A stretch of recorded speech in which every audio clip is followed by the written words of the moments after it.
प्रश्न number 1, ozone परत पृथ्वी से करीब ऊंचाई पर है। उत्तर है ओजोन परत पृथ्वी से 20 किलोमीटर ऊंचाई पर है। अगला प्रश्न है, जेड धाराएं प्रायः कहाँ पाई जाती हैं? उत्तर है जेड धाराएं क्षोभ सीमा में पाई जाती हैं। अगला प्रश्न है, पृथ्वी के ऊपर मौजूद वायुमंडलीय परतों की संख्या है, तो परतों की संख्या है 5। अगला प्रश्न है, शांत पेटी किस रेखा के दोनों ओर पाई जाती है? उत्तर है शांत पेटी भूमध्य रेखा के दोनों ओर पाई जाती है। अगला प्रश्न है, विश्व के सभी उच्च मरुस्थल किस पेटी में स्थित हैं? तो विश्व के सभी उच्च मरुस्थल उपोष्ण कटिबंधीय उच्च दाब पेटी में स्थित हैं। अगला प्रश्न है, समुद्र तल पर औसत वायुदाब कितना होता है? तो उत्तर है 1013.25 मिलीबार। अगला प्रश्न है, वातावरण में सबसे ज़्यादा ओजोन का संकेंद्र कहाँ होता है? सही उत्तर है आयन मंडल में।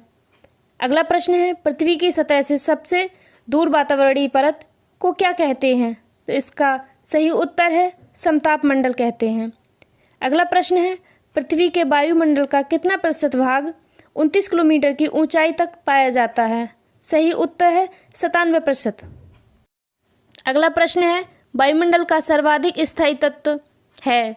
उत्तर है जल वाष्प। जल वाष्प वायुमंडल का सर्वाधिक स्थायी तत्व है। अगला प्रश्न है, पूरे वर्ष एक ही दिशा में प्रवाहित होने वाली पवन क्या कहलाती हैं? तो ये पवनें सनातनी पवन कहलाती हैं। अगला प्रश्न है, उच्च दाब क्षेत्र से भूमध्य सागर की ओर चलने वाली पवनें होती हैं, व्यापारिक पवनें होती हैं। अगला प्रश्न है, व्यापारिक पवनें कहाँ से चलती हैं? इसका सही उत्तर है उपोष्ण उच्च दाब से। अगला प्रश्न है, गजरती चालीसा, प्रचंड 50 एवं चीखता 60 क्या हैं? इसका सही उत्तर है दक्षिण गोलार्ध से पश्चिम गोलार्ध पवनें। अगला प्रश्न है, दहाड़ता चालीसा क्या है? इसका सही उत्तर है दक्षिणी गोलार्ध में 40 डिग्री अक्षांश के पास चलने वाली तेज हवाएं हैं। अगला प्रश्न है, मानसून शब्द का तात्पर्य है? उत्तर है हवाओं के रुख का बदलना। अगला प्रश्न है, कौन सी स्थानीय पवन इटली में रक्त की वर्षा लाती हैं? तो सही उत्तर है सिराको। अगला प्रश्न है, कौन सी स्थानीय पवन है हिम बच्ची के नाम से जानी जाती हैं? तो ये पवनें चीनोक हैं। अगला प्रश्न है, कौन सी स्थानीय पवन को डॉक्टर वायु भी कहा जाता है? तो ये हैं हर्मटन।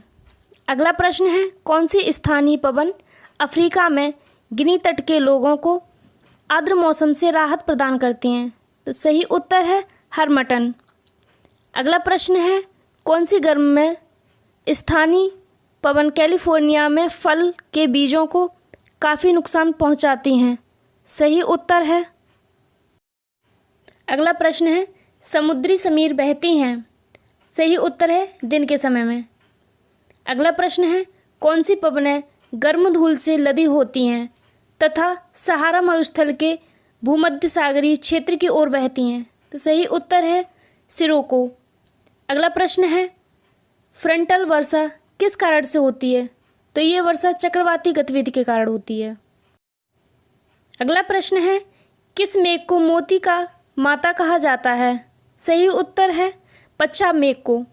अगला प्रश्न है, ऐसे घने धूसरी बादलों को क्या कहते हैं जो वर्षा करते हैं? सही उत्तर है वर्षा स्तरीय मेघ। अगला प्रश्न है, सिरोको एक नाम किस अर्थ के लिए प्रयुक्त होता है? तो ये नाम एक स्थानीय पवन के लिए प्रयुक्त होता है। अगला प्रश्न है, चक्रवात की उत्पत्ति किस प्रकार होती है?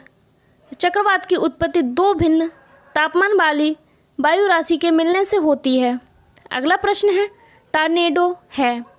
तो सही उत्तर है एक उच्च दाब केंद्र है।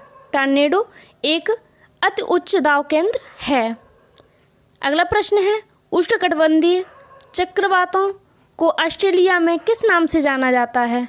तो जो उष्णकटिबंधीय चक्रवात हैं उन्हें ऑस्ट्रेलिया में विली विली नाम से जाना जाता है। अगला प्रश्न है, फिलीपींस, जापान तथा चीन सागर में जो उष्णकटिबंधीय चक्रवाती तूफान आते हैं उन्हें क्या कहते हैं? तो इन तूफानों को टाइफून कहते हैं। अगला प्रश्न है हरिकेन चलते हैं, तो हरिकेन मिसिसिपी घाटी में चलते हैं। अगला प्रश्न है चक्रवात का शांत क्षेत्र क्या कहलाता है? तो चक्रवात का शांत क्षेत्र चक्षु कहलाता है। अगला प्रश्न है चक्रवात की आकृति किस प्रकार की होती है? आंसर है अंडाकार। चक्रवात की आकृति अंडाकार होती है। अगला प्रश्न है टॉर्नेडो का मुख्य संबंध है। टॉर्नेडो का मुख्य संबंध उत्तरी अमेरिका से है। अगला प्रश्न है कौन सा देश टाइफून से प्रभावित रहता है? आंसर है फिलीपींस एवं जापान। फिलीपींस और जापान टाइफून से प्रभावित रहते हैं। अगला प्रश्न है नेफोमीटर से किसका मापन किया जाता है? इसका उत्तर है बादलों की दशा एवं गति का। अगला प्रश्न है कौन सा मेघ वायुमंडल में सर्वाधिक ऊंचाई पर निर्मित होता है? तो सही उत्तर है पच्छाव मेघ। अगला प्रश्न है किस प्रकार के मेघ में सतत वर्षा के गुण होते हैं? तो सही उत्तर है वर्षा स्तरीय। अगला प्रश्न है हिम से हिम वृष्टि और ओला किसके रूप में है? तो उत्तर है इसका संघनन के रूप में। अगला प्रश्न है बादल फटने का क्या अर्थ है? तो इसका उत्तर होगा भारी तूफान के साथ असाधारण रूप से भारी वर्षा। अगला प्रश्न है विश्व की सबसे बड़ी झील कौन सी है? तो विश्व की सबसे बड़ी झील कैस्पियन सागर है। अगला प्रश्न है विश्व की सर्वाधिक गहरी झील कौन सी है? तो विश्व की सर्वाधिक गहरी झील बैकाल झील है। अगला प्रश्न है सबसे बड़ी खारे पानी की झील कौन सी है? तो सबसे बड़ी खारे पानी की झील कैस्पियन सागर है। अगला प्रश्न है विश्व की सर्वाधिक ऊंचाई पर स्थित झील कौन सी है? तो इसका उत्तर है टिटिकाका झील। अगला प्रश्न है कैस्पियन सागर स्थित है? तो कैस्पियन सागर रूस और ईरान के बीच स्थित है। अगला प्रश्न है विश्व का सबसे ऊंचा जलप्रपात कौन सा है? तो इसका सही उत्तर है एंजल जलप्रपात। अगला प्रश्न है विक्टोरिया जलप्रपात किस नदी से संबंधित है? तो इसका उत्तर है जेम्ब्रेजी नदी से संबंधित। अगला प्रश्न है नियाग्रा प्रपात कहाँ स्थित है? तो नियाग्रा प्रपात यूएसए में स्थित है। अगला प्रश्न है नियाग्रा जलप्रपात किसकी सीमा पर स्थित है? तो ये यूएसए एवं कनाडा की सीमा पर स्थित है। यहाँ से आपके साइंस के प्रश्न स्टार्ट होते हैं। पहला प्रश्न है जंतु विज्ञान का अध्ययन करता है। इसका उत्तर है जीवित व मृत जानवरों दोनों का अध्ययन करता है। अगला प्रश्न है विटीकल्चर जाना जाता है। तो विटीकल्चर अंगूर की खेती के लिए जाना जाता है। अगला प्रश्न है हर्पेडोलॉजी में अध्ययन किया जाता है। तो हर्पेडोलॉजी में सरीसृपों और उभयचरों का अध्ययन किया जाता है। अगला प्रश्न है जीवों के उत्पत्ति की आधुनिक विचारधारा प्रस्तुत की। इसका उत्तर है ओपेरिन ने। अगला प्रश्न है त्रिकोष्ठी हृदय पाया जाता है। तो त्रिकोष्ठी हृदय उभयचरों में पाया जाता है। अगला प्रश्न है फिरामोन्स पाए जाते हैं। फिरामोन्स कीटों में पाए जाते हैं। अगला प्रश्न है ऑक्टोपस क्या है? तो ऑक्टोपस एक मोलस्क है। अगला प्रश्न है मानव सहृदय लघुत्तम कपि है। उत्तर है गिबन। अगला प्रश्न है भारत की सबसे बड़ी मछली कौन सी है? सही उत्तर है व्हेल शार्क। अगला प्रश्न है पुरुष लिंग का निर्धारण मनुष्य में कौन सा होता है? सही उत्तर है बाई क्रोमोसोम। अगला प्रश्न है डीएनए की द्विकुंडली संरचना किसके द्वारा दी गई थी? तो इसका सही उत्तर है वाटसन एवं फ्रिक के द्वारा। अगला प्रश्न है विकास के उत्परिवर्तन सिद्धांत का प्रतिपादन किसने किया था? सही उत्तर है ह्यूगो डी ब्रिज ने। अगला प्रश्न है पृथ्वी पर सबसे पुराना जीव कौन सा है? तो सबसे पुराना जीव हरित नील शैवाल है। अगला प्रश्न है डायनासोर रहे। डायनासोर मीसोजोइक युग में रहे थे। अगला प्रश्न है प्लेटलेट्स पाए जाते हैं। तो प्लेटलेट्स रुधिर में पाए जाते हैं। अगला प्रश्न है किसे कोशिका की आत्मघात थैली के रूप में जाना जाता है? सही उत्तर है लाइसोसोम। लाइसोसोम को कोशिका की आत्मघाती थैली के रूप में जाना जाता है। अगला प्रश्न है एटीपी क्या है? इसका उत्तर है उच्च ऊर्जा वाले फास्फेट बंध का अणु। अगला प्रश्न है किस कोशिकांग को कोशिका का पावर हाउस कहते हैं? सही उत्तर है माइटोकॉन्ड्रिया को। अगला प्रश्न है कोशिका जंतु कोशिका से किस प्रकार भिन्न है? सही उत्तर है कोशिका भित्ति से। अगला प्रश्न है प्रथम बार किस देश के वैज्ञानिक ने स्टेम सेल्स से मनुष्य की लीवर कोशिका की रचना की? सही उत्तर है जापान के।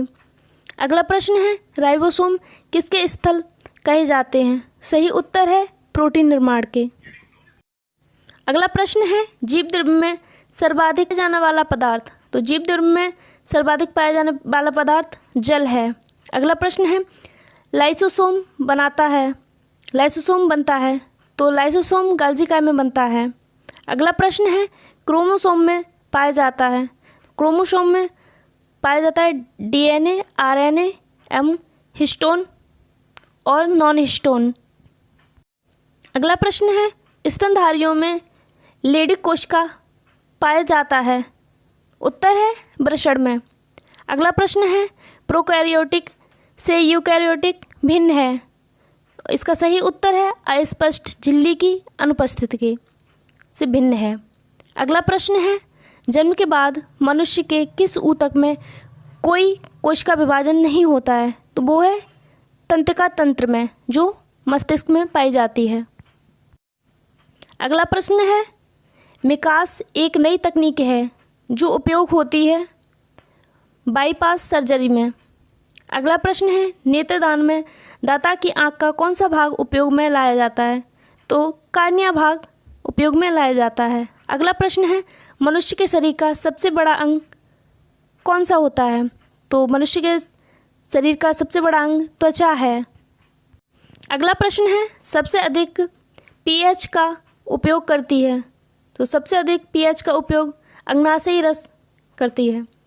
अगला प्रश्न है हड्डियों के अंधेरे में चमकने का कारण क्या है? सही उत्तर है वायु के संपर्क में सफ़ेद फास्फोरस का धीमी गति से दहन होना। अगला प्रश्न है दो न्यूरॉन के बीच की खाई को क्या कहते हैं? सही उत्तर है साइनेप्स कहते हैं। अगला प्रश्न है शरीर के किस भाग में पित्त का निर्माण होता है? सही उत्तर है यकृत में। यकृत में पित्त का निर्माण होता है। अगला प्रश्न है पित्त का प्रमुख कार्य क्या है? इसका उत्तर है वसा का पायसीकरण। अगला प्रश्न है शरीर में अतिरिक्त ग्लूकोज ग्लाइकोजन में परिवर्तित होकर भंडारित रहता है। तो इसका सही उत्तर है यकृत में या लिवर में। अगला प्रश्न है अग्नाशय को पाचक रस के उत्पादन के लिए उत्तेजित करने वाला हार्मोन्स कौन सा है? इसका सही उत्तर है सिक्रेटिन। अगला प्रश्न है आयोडीन युक्त हार्मोन है। इसका सही उत्तर है थायरॉक्सिन। अगला प्रश्न है कौन सी ग्रंथि अश्रुस्रावित करती है? इसका सही उत्तर है लेक्रिकल। अगला प्रश्न है सेक्रेटिन क्या है? तो सेक्रेटिन एक हार्मोन है। अगला प्रश्न है रेशम ग्रंथि किसका रूपांतरित रूप है? इसका सही उत्तर है लार ग्रंथि का। अगला प्रश्न है इंसुलिन होता है। इसका सही उत्तर है प्रोटीन। अगला प्रश्न है गाय और भैंस के थनों में दुग्ध उतारने के लिए किस हार्मोन की सुई लगाई जाती है? इसका उत्तर है इंसुलिन की। अगला प्रश्न है कौन सा एंजाइम दूध के पाचन में सहयोग करता है? तो इसका सही उत्तर है रेनिन। अगला प्रश्न है कौन सा हार्मोन लड़ो या उड़ो की धारणा से संबंध है? इसका सही उत्तर है एड्रीनेलिन। अगला प्रश्न है मानव शरीर में सबसे छोटी ग्रंथि कौन सी है? इसका सही उत्तर है पिट्यूटरी ग्रंथि सबसे छोटी ग्रंथि होती है। अगला प्रश्न है मानव शरीर में कौन सी ग्रंथि अंतःस्रावी एवं बहिःस्रावी दोनों ही प्रकार की ग्रंथि है? इसका सही उत्तर है अग्नाशय। अगला प्रश्न है मानव शरीर की सबसे बड़ी ग्रंथि कौन सी है? तो मानव शरीर की सबसे बड़ी ग्रंथि यकृत है या लिवर है। अगला प्रश्न है मानव शरीर में यूरिया संश्लेषण होती है। इसका सही उत्तर है यकृत में या लीवर। अगला प्रश्न है, अल्कोहल के निराविषम के लिए मानव अंग में कौन उत्तरदायी है? सही उत्तर है यकृत या लिवर। अगला प्रश्न है, अधिक दिन तक उपचार करने पर लीवर पर क्या प्रभाव पड़ता है? इसका सही उत्तर है लीवर में ग्लूकोज स्तर कम हो जाता है। यहाँ से आपके हिस्ट्री के प्रश्न स्टार्ट होते हैं। पहला प्रश्न है, पूर्व पाषाणकालीन मानव का मुख्य धंधा क्या था? तो सही उत्तर है शिकार खेलना। शिकार खेलना मुख्य धंधा था। अगला प्रश्न है, किस क्षेत्र में पुरापाषाण काल, मध्य पाषाण काल और नवपाषाण काल के अवशेष एक क्रम में पाए गए? तो सही उत्तर है कृष्णा घाटी में। अगला प्रश्न है, किसे फलक संस्कृति कहा जाता है? तो मध्य पुरापाषाण कालीन को फलक संस्कृति कहा जाता है। अगला प्रश्न है, प्राचीनतम कलाकृतियों का प्रमाण संबंधित है? सही उत्तर है उच्च पूर्व पाषाण काल से। अगला प्रश्न है, प्राचीनतम कलाकृतियों का प्रमाण संबंधित है? सही उत्तर है उच्च पूर्व पाषाण काल से। अगला प्रश्न है, उच्च पुरापाषाण युगीन हड्डी की बनी मातृ देवी की प्रतिमा कहाँ से प्राप्त हुई? इसका उत्तर है वेलन घाटी, उत्तर प्रदेश से। अगला प्रश्न है, उत्खनिज प्रमाण के अनुसार पशुपालन का आरंभ हुआ था? सही उत्तर है मध्य पाषाण काल से। अगला प्रश्न है, सराय नाहर राय और महदड़ा संबंध है? सही उत्तर है गंगा घाटी की मध्य पाषाण संस्कृति से। अगला प्रश्न है, एक ही कब्र से 3 मानव कंकाल निकले? अगला सही उत्तर है महदड़ा से। अगला प्रश्न है, झील के किनारे प्रारंभिक कृषि वाला स्थल? सही उत्तर है लहरादेव। अगला प्रश्न है, राग के टीले किस क्षेत्र की नवपाषाण संस्कृति से संबंधित है? सही उत्तर है दक्षिण भारत। अगला प्रश्न है, खाद्यान्नों की कृषि सर्वप्रथम प्रारंभ हुई थी? सही उत्तर है नवपाषाण काल में। अगला प्रश्न है, भारतीय उपमहाद्वीप में पालतू भैंस का प्राचीनतम साक्ष्य कहाँ से प्राप्त हुआ? सही उत्तर है मेहरगढ़ से। अगला प्रश्न है, मानव द्वारा सर्वप्रथम प्रयुक्त अनाज था? तो सर्वप्रथम प्रयुक्त अनाज जौ था। अगला प्रश्न है, इनाम गांव भारत के किस राज्य में स्थित है? तो ये महाराष्ट्र में स्थित है। अगला प्रश्न है, कोपेनहेगन संग्रहालय की सामग्री से पाषाण, कांस्य और लोहा युग का त्रियुगी विभाजन किया गया था? सही उत्तर है अन्य। अगला प्रश्न है, हड़प्पा सभ्यता के किस स्थान से जल संरक्षण के साक्ष्य मिले हैं? सही उत्तर है धौलावीरा से। अगला प्रश्न है, स्वतंत्रता प्राप्ति के पश्चात भारत में उत्खनित प्रथम सैंधव स्थल है? तो सही उत्तर है रोपड़। अगला प्रश्न है, वस्त्रों के लिए कपास की खेती का आरंभ सबसे पहले किया? सही उत्तर है भारत में किया गया था। अगला प्रश्न है, सिंधु सभ्यता संबंधित है? तो सिंधु सभ्यता आद्य ऐतिहासिक युग से संबंधित है। अगला प्रश्न है, हड़प्पा सभ्यता की अधिकांश मुद्राएं बनी हुई हैं? तो ये अधिकांश मुद्राएं सेलखड़ी से बनी हुई हैं।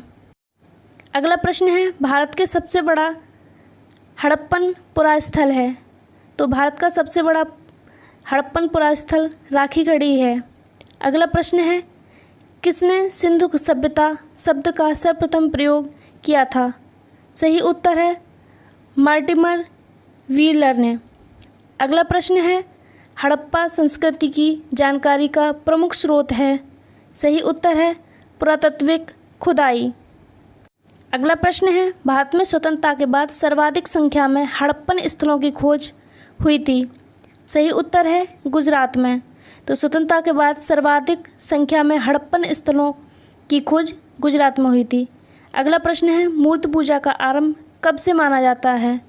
सही उत्तर है पूर्व आर्यकाल से।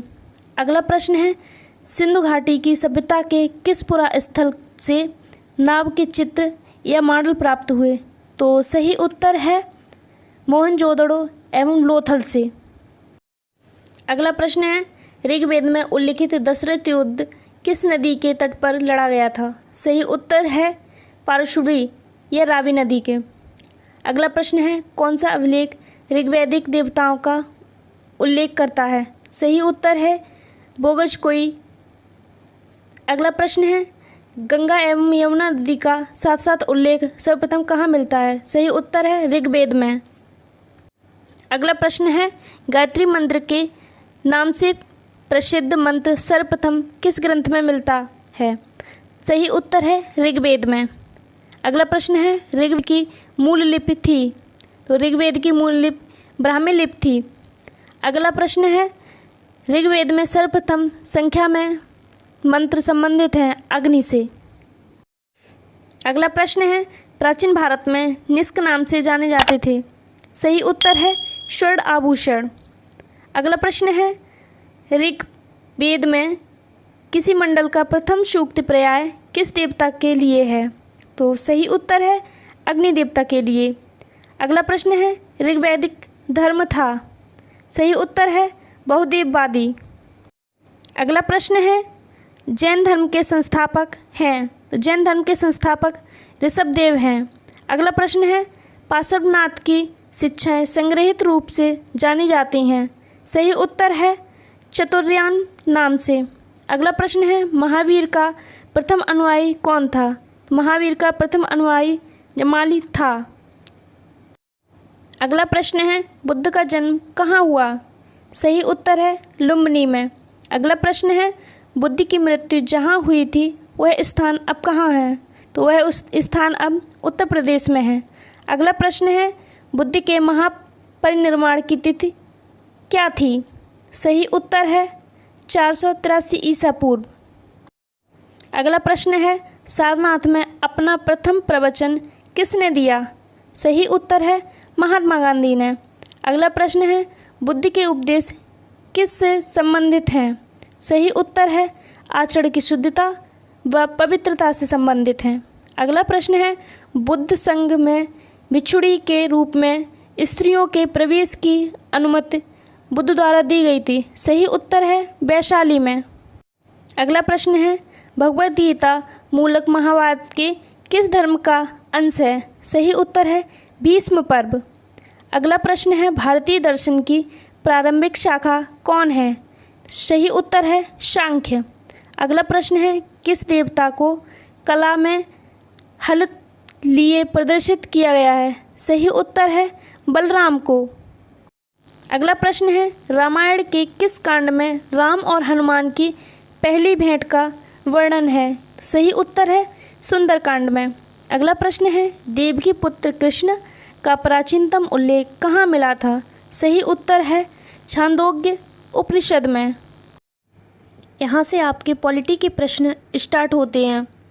पहला प्रश्न है, किस अधिनियम के द्वारा अंग्रेजों ने अखिल भारतीय संघ प्रस्तावित किया था? तो सही उत्तर है भारत सरकार अधिनियम 1935। अगला प्रश्न है, किस एक भारतीय संघवाद को सहकारी संघवाद कहा है? सही उत्तर है जी ऑस्टिन को। अगला प्रश्न है, संविधान सभा का प्रथम सत्र कब हुआ? सही उत्तर है 19 दिसंबर 1946 को। अगला प्रश्न है, गवर्नर जनरल का पद पहली बार किस अधिनियम के अंतर्गत बनाया गया? सही उत्तर है 1773 का रेगुलेटिंग एक्ट द्वारा। अगला प्रश्न है, किस अधिनियम के द्वारा कोलकाता में सुप्रीम कोर्ट की स्थापना की गई? सही उत्तर है रेगुलेटिंग एक्ट 1773 द्वारा। अगला प्रश्न है, ब्रिटिश सरकार के किस अधिनियम ने पहली बार भारत में शिक्षा के लिए 1 लाख रुपए दिए? सही उत्तर है चार्टन अधिनियम 1813 द्वारा। अगला प्रश्न है, भारतीय स्वतंत्रताओं का अधिकार पत्र किसे कहा जाता है? सही उत्तर है महारानी की घोषणा 1858 को। अगला प्रश्न है, ब्रिटिश संसद ने भारतीय स्वतंत्रता अधिनियम कब पारित किया? सही उत्तर है जुलाई 1947 में।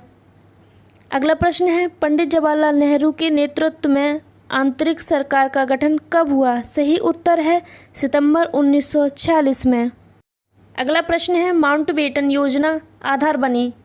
उत्तर है देश के विभाजन का माउंटबेटन योजना आधार बनी। अगला प्रश्न है, भारत की संविधान सभा का दाता कौन था? सही उत्तर है श्री V.N. राव। अगला प्रश्न, कॉस्ट्यूम असेंबली के अध्यक्ष थे? सही उत्तर है डॉक्टर राजेंद्र प्रसाद। अगला प्रश्न है, भारत की संविधान सभा की अंतिम बैठक की सही तिथि क्या है? उत्तर है 24 जनवरी 1950। अगला प्रश्न, भारत की संविधान सभा का गठन किया गया? उत्तर है कैबिनेट मिशन योजना के अंतर्गत किया गया। अगला प्रश्न है, कैबिनेट मिशन के द्वारा प्रस्तावित अंतरिम सरकार में कुल कितने सदस्य थे? तो अंतरिम सरकार में कुल 14 सदस्य थे।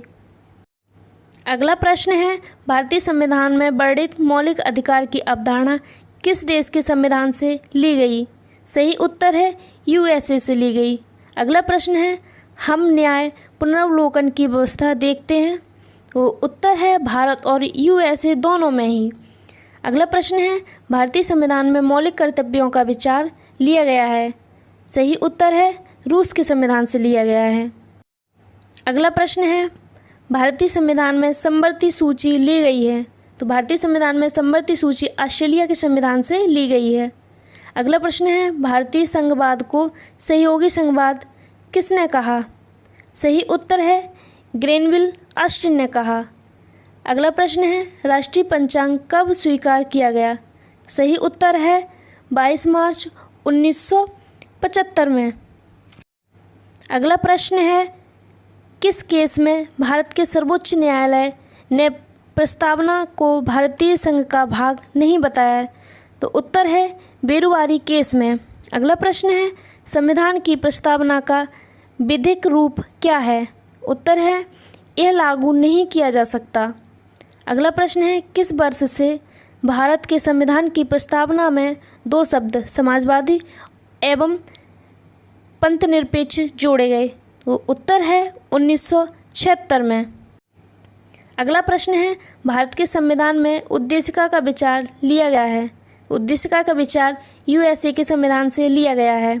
अगला प्रश्न है, भारतीय संविधान का कौन सा भाग संविधान की आत्मा कहलाता है? तो वो है उद्देशिका। अगला प्रश्न है, भारत के संदर्भ में धर्मनिरपेक्ष शब्द का सही भाव क्या है? सही उत्तर है भारत में राज्य का कोई धर्म नहीं है।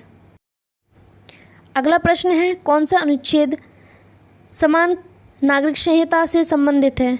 तो वो है अनुच्छेद 44। अगला प्रश्न है, कौन सा अनुच्छेद राष्ट्रपति के क्षमादान के अधिकार से संबंधित है? सही उत्तर है अनुच्छेद 72। अगला प्रश्न है, SR बॉम्बे केस में 9 न्यायाधीशों का पीठ द्वारा किस अनुच्छेद की न्यायिक समीक्षा की गई? सही उत्तर है अनुच्छेद 356 द्वारा। अगला प्रश्न है, कौन सा अनुच्छेद देवनागरी लिपि में हिंदी को संघ की राजभाषा के रूप में मान्यता देता है? तो सही उत्तर है अनुच्छेद 343। अगला प्रश्न है, भारतीय संविधान में किस अनुच्छेद में दल बदल विरोधी अधिनियम का प्रावधान है? सही उत्तर है 10वीं अनुसूची में। अगला प्रश्न है, किस अनुच्छेद के अंतर्गत संसद के दोनों सदनों के संयुक्त अधिवेशन का प्रावधान है? तो वो है 108 अनुच्छेद। अगला प्रश्न है, कौन सा अनुच्छेद भारत के राष्ट्रपति द्वारा वित्त आयोग की नियुक्ति से संबंधित है? सही उत्तर है 280। अगला प्रश्न है, समानता का अधिकार कौन से अनुच्छेद में है? तो वो है 14 से 18 में। अगला प्रश्न है, शोषण के विरुद्ध अधिकार कौन से अनुच्छेद में है? तो वो है 23 से 24वें अनुच्छेद में। अगला प्रश्न है, धार्मिक स्वतंत्रता का अधिकार कौन से अनुच्छेद में है? तो उत्तर है अनुच्छेद 24 से 28 में। अगला प्रश्न है, भारतीय संविधान के किस भाग में संघ राज्य संबंध है? तो वो है भाग 11। अगला प्रश्न है, कौन से अनुच्छेद में निर्वाचन आयोग का प्रावधान है? सही उत्तर है अनुच्छेद 324 में। अगला प्रश्न है, किस अनुच्छेद में राज्य निर्वाचन आयोग के गठन का प्रावधान है? सही उत्तर है अनुच्छेद 243 के में। अगला प्रश्न है, शिक्षा एक विधि विषय के रूप में सम्मिलित है? सही उत्तर है समवर्ती सूची में। अगला प्रश्न है, भारत के संघ सूची में कितने विषय सम्मिलित हैं? सही उत्तर है 97 विषय सम्मिलित हैं। अगला प्रश्न है भारतीय संविधान का छुआछूत उन्मूलन से संबंधित अनुच्छेद है, तो वो है अनुच्छेद 17। अगला प्रश्न है भारतीय संविधान के अनुच्छेद 25 का संबंध है, सही उत्तर है धर्म की स्वतंत्रता से। अगला प्रश्न है कौन सा अनुच्छेद बच्चों के शोषण के विरुद्ध मौलिक अधिकार से संबंधित है, सही उत्तर है अनुच्छेद 24। अगला प्रश्न है भारतीय संविधान की 9वीं अनुसूची संबंधित है, तो भारतीय संविधान की 9वीं अनुसूची भूमि सुधार से संबंधित है। अगला प्रश्न है आर्थिक नियोजन एक विषय है, सही उत्तर है समवर्ती सूची में है। अगला प्रश्न है सरकारों द्वारा शुल्क एवं कर लगाने का अधिकार संविधान की किस अनुसूची में उल्लेखित है, सही उत्तर है 7वीं अनुसूची में उल्लेखित है। अगला प्रश्न है अनुच्छेद 5 में क्या है, सही उत्तर है अनुच्छेद 5 में नागरिकता है। अगला प्रश्न है अनुच्छेद 14 में क्या है, तो अनुच्छेद 14 में विधि के समक्ष समता है।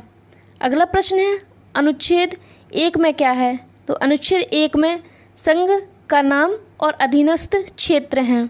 वीडियो अच्छी लगी हो तो लाइक करें, चैनल को सब्सक्राइब करें। जय हिंद।